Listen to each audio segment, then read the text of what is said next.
rather distinguished Israeli leaders who served as ambassadors to the United Nations. Abba Yibin, Chaim Herzog, and a scrappy up-and-comer named Bibi Netanyahu. But I believe when the history books are written, in all honesty, historians will rank Gabriela Shalev as among the best representatives that Israel has ever had at the United Nations for her dedication, her skill, and her extraordinary heart. Being the American ambassador to the United Nations isn't always easy, but being Israel's ambassador to the United Nations is never easy.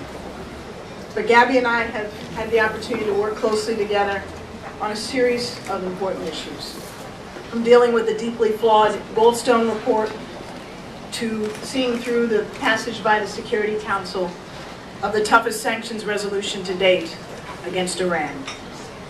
She has been a lioness in defense of Israel's security and its legitimacy. We've had, over the last few months in particular, many contacts with your delegation, and always our conversations are not about pleasant issues. They've been about delicate issues, controversial issues, issues that are discussed often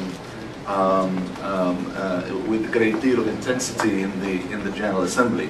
But I've always been impressed, with your tact, your diplomacy, your willingness to listen and see the other side, and the way you managed, the General Assembly business has been truly professional and outstanding, and we'll miss you here. On behalf of the Consular Corps, we will miss you, and may I say to Ambassador Gabriela Shalev, ich wünsche Ihnen von Herzen alles Gute. Of course, Asaf Sharif, he's been the one that I had the privilege to closely cooperate with and work with after my arrival about 2 years ago. And this cooperation has been more than just productive. I can say that I enjoyed it, professionally and personally.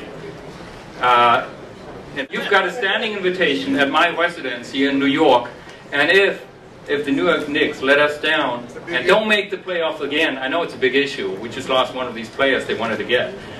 But if they let us down again, we'll just go off and see Omri Kaspri and Dirk Nowitzki play, or we even take the Maccabi Tel Aviv team in one of the Euro Leagues. So we'll be in touch. I can say that we all know that the United Nations is a frustrating place for an Israeli ambassador. It may also be frustrating for other ambassadors, but it's especially frustrating for our Israeli friends. And as it has been told, especially by Susan, I think that Gabriela and Danny had represented the state of Israel in the best way, because in a sense there was a real team. On one side, Gabriela was a clear representative of the vibrant Israeli civil society, as representative of Israel as a state of law, as a democracy and a state of law. And Daniel was the best representative of the quality of the Israeli diplomatic corps. Without the support of the United States and of the Jewish community, without you, Israel would be in a much more isolated and dangerous position. No other nation in the world supports our right to exist and to self-defense as does the United States. Very few nations in the world share with Israel the values of democracy as does the United Nations. The United States. The United States. From my experience and perspective at the United Nations, I can attest firsthand to the support and strong bond between Israel and the United States, much enhanced by Ambassador Rice and Ambassador Wolf. A lot of people ask me what I learned here, and I learned so much, and it's hard to say it in 40 seconds or 2 minutes. I learned a lot about the United States. I learned a lot about Judaism. I learned a lot about myself. The most important thing is I learned a lot about Israel. It's been a great privilege for me to serve my country, and it was a great privilege and honor and fun to serve my country in New York. As someone who had the opportunity to, I was born in this country and then made Aliyah and then returned here as an Israeli diplomat, I often say that the biggest lesson I had was to learn about the Jewish community and the organizations of the Jewish community and the influence and the power of the relationship. Can you tell us about some of the highlights of your time here in the United Nations? There were some highlights, there were also some low points.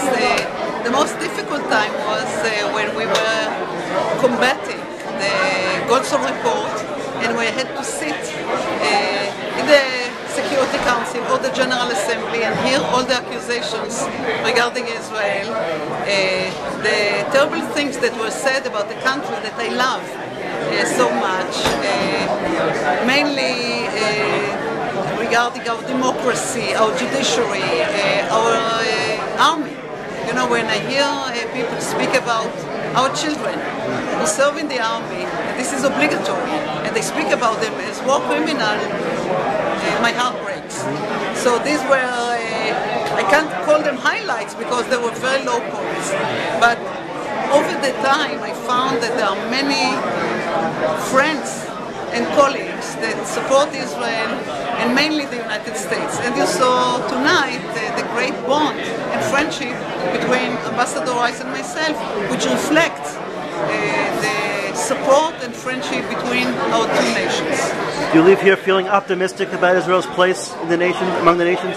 I do feel optimistic because I know that we can and we do contribute very much in the global challenges. I just have to remind you of Haiti, when the terrible earthquake happened there, and the first state to send the people and the help was Israel, which was recognized by the UN. What advice would you leave for your successor at the United Nations? I just wish for my successor to go on representing Israel with dignity and with dedication. And I must say how proud and grateful I am that I was given the opportunity to represent Israel over the last 2 years. It was one of the most challenging times in the history of Israel and the UN, but I feel rewarded to have the support and the friendship of so many friends, as you could see tonight. What's next for you?